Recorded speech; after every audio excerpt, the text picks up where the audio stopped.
Right then, this is a quick walk around video, and this is for a lovely Honda Civic. This is a 1.6 SR diesel.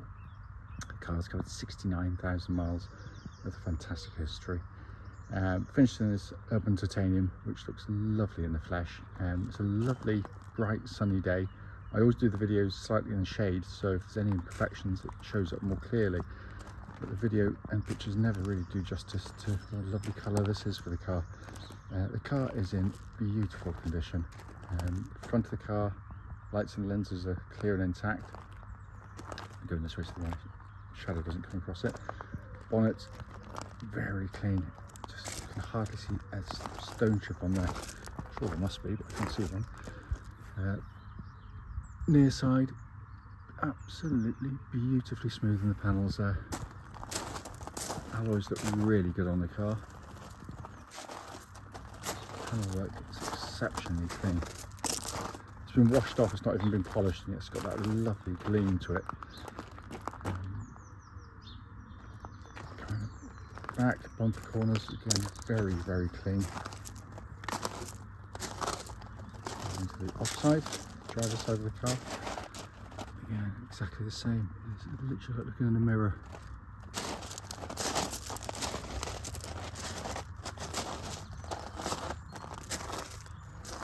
That is a stunning example for a 10-year-old car with that mileage. I mean, get a magnifying glass out, you find something, I'm sure, but you're going to have to look pretty hard on this one to find anything. Let's go into the back of the car now. Absolutely cavernous boot, which has been kept beautifully as well. Let's come into the back of the car now. Being a family car, this is where generally you see lots of wear and tear, because it's where the kids sit and spend years destroying the interiors of cars, as I know to my cost. And yet this one has looked like they've banished children from the back because it is in such lovely condition. Coming in the front, the passenger side, again, wonderfully clean and tidy. Passenger seat there, hardly been given any use at all. Finally coming on the driver's side, door card, lovely and clean. Same with the footwell areas. And driver's seat, for the car its age, just a tiny bit of bolster wedge, just slide in and out on the leading edge, but nothing to write home about. Inside the car now, engine's running as always, so the dash is illuminated. Simply stunning interior in gorgeous condition. Sat nav, you can see, working exactly as it should.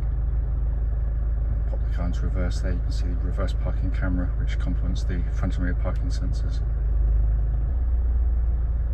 Carrying on down, just being kept in gorgeous condition.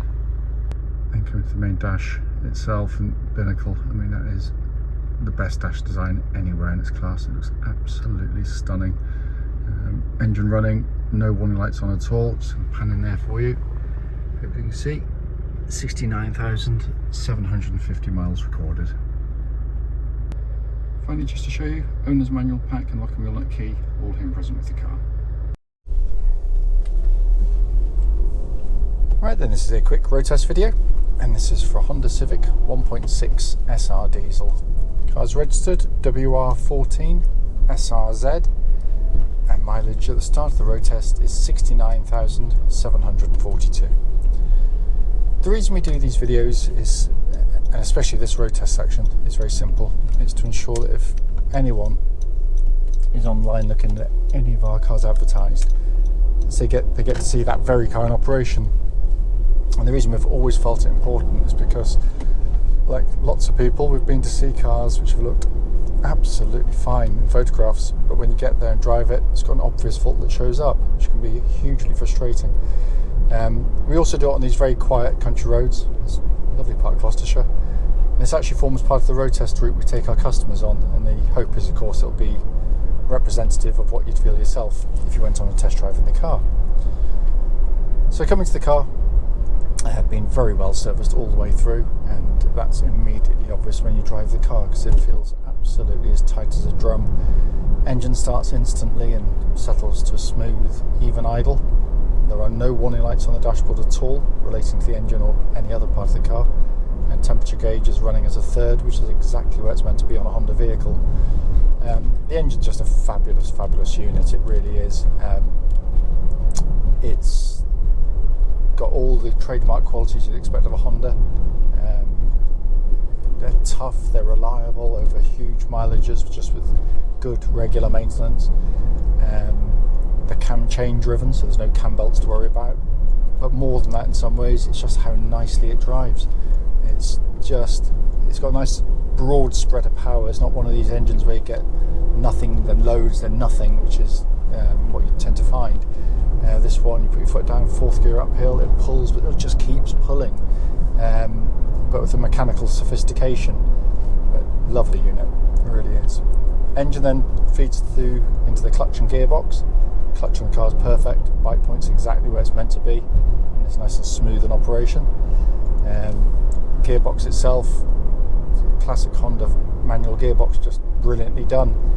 Like most gearboxes these days that are front wheel drive, the gear lever is actually not joined directly to the gearbox by the lever itself. It's via cables.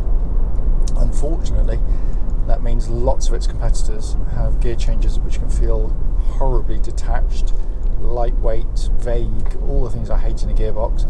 This feels, even though it isn't, it feels like it's going directly into the gearbox underneath. It's got a lovely gear shift quality. It's got sort of a heft to it, but lovely feeling as you select the gears. It's beautifully done, and it exhibits absolutely no wear at all, which they generally don't. It's an incredibly robust gearbox. Let me come on to the steering and chassis of the car, which has always been my favourite part of this vehicle. And as I always say, that this is one of the rare cars that can actually do two things very well indeed.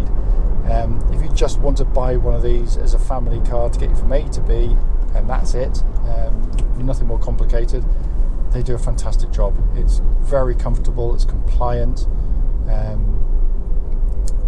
but for those who still enjoy their driving, it's got a real verve to the chassis.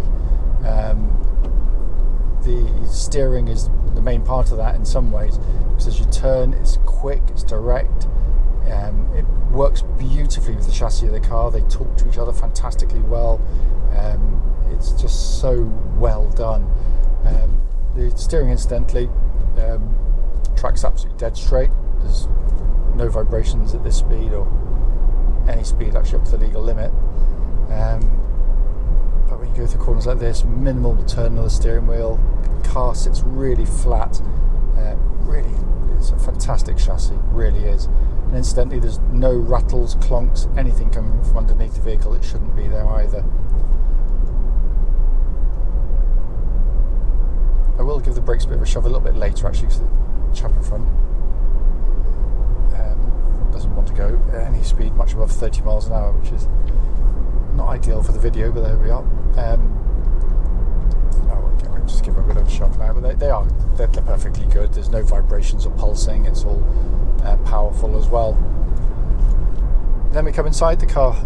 It's not yet been cleaned. It will be cleaned. Doesn't need much because it's in lovely condition in here. Very well made cars, lovely materials used, but I've always loved the architecture of the dashboard. It's just it's different, but not just for the sake of being different. Crikey me. Wants to go my way as well. Shame, but there we go. But yeah, it's the whole point of the dash design is that, yeah, it's very pleasing on the eye, in my opinion at least, but it works brilliantly well, because what it does is to, makes it incredibly easy to use. It's got the functionality is absolutely superb, and the ergonomics are brilliant. It starts with kind of the centre stack here, which is actually the most conventional part of all, but it's all very good. I mean, you've got a sat nav, which is very simple and easy to use. Dual zone climate control system, which pumps out ice cold air, by the way, and that gives you the opportunity to have different temperatures side to side if you so wish. All of the switch gears, is always the case, there's a lovely high quality feel, damped precision feel to it. But then my favourite part's always been this two-tier dash design directly in front, because it's genius basically. So the upper deck is the stuff you're going to look at most regularly, actually. So it gives you an information display pod up on the left hand side, which means if you change things like your radio or your fan speed here, you get a little display down here, but a much bigger one up there. But the gauge that everyone should be looking at most regularly, of course, is your speed. And there it is, all by itself, white on black, digital readout. It's genius. It just means as I'm driving now, I can look at cars coming the other way, pedestrians, cyclists, whatever happens to be. I can keep my eyes on my speed at all time without taking my eyes off the road. And that, I think, is just a wonderful piece of design. Down below that, you've got more conventional podded dials, rev counter in the middle of temperature and fuel gauges. But it's just it's different, which I love. I love the fact that you couldn't be in anything other than a Civic in here. But unlike some cars where they try and be different, and it's just, style over function, really. This isn't. This is all about function, and it is brilliantly done. It is in lovely condition in here, by the way, as well. These are very high quality machines, and I can't fault this one at all. It drives absolutely beautifully.